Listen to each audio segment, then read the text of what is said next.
тук наблизо. Викам школа да акам. Не събирам материал. Тряснах мана кактуса, изкарах кактуса. И по едно време кенефа, цъкам си фона, взе да прелива, викам, ей! И такъв се разкрачих. Машал съм от свидетелите на Брусли.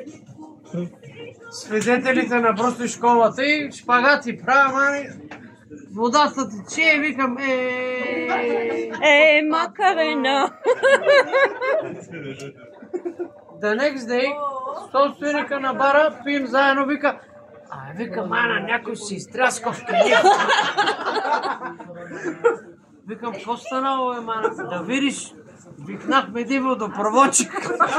Бачо Колю муфата. Викам, който един Бачо Колю има. Бачо Колю муфата. Аз така го кръстих. Викам, барка, вади, нема да го отпуши тук кенеф. И аз седе, викам, мани, се мисълта ме навежда, нали? И викам, и какво е, мани? И той, някой си изтряскал и цялата хартия вътре, мани. Бачо Колю накрая вика, ти му бях запретна ръкава. Прекръсти са, пое дълбоко въздух, обаче то пич как си е чупил ръката, това е бил професионализъм от проводчик. Съобразно е така. Съобразно си чупил ръката. Така. Кундалини. И вика, тук е имало дартаци. Какво го дартаци?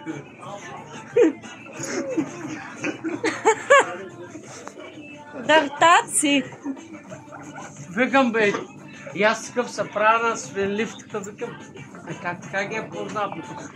Викам, имало е дартаци, поеди, какво си признаци, викам, това е професионалист човек, майна, е бил майката, майна. По самите изпражнения.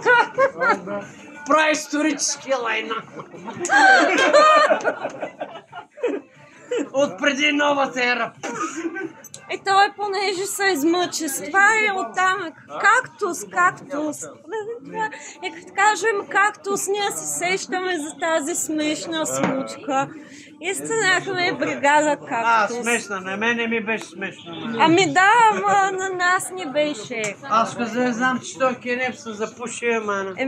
Да, ти не си виновен. Това е човешко. Това е човешко, да. Това е не човешко, ама... Мена копитиш, нали? Ама по едно време... Случва се. И му казах на Ник,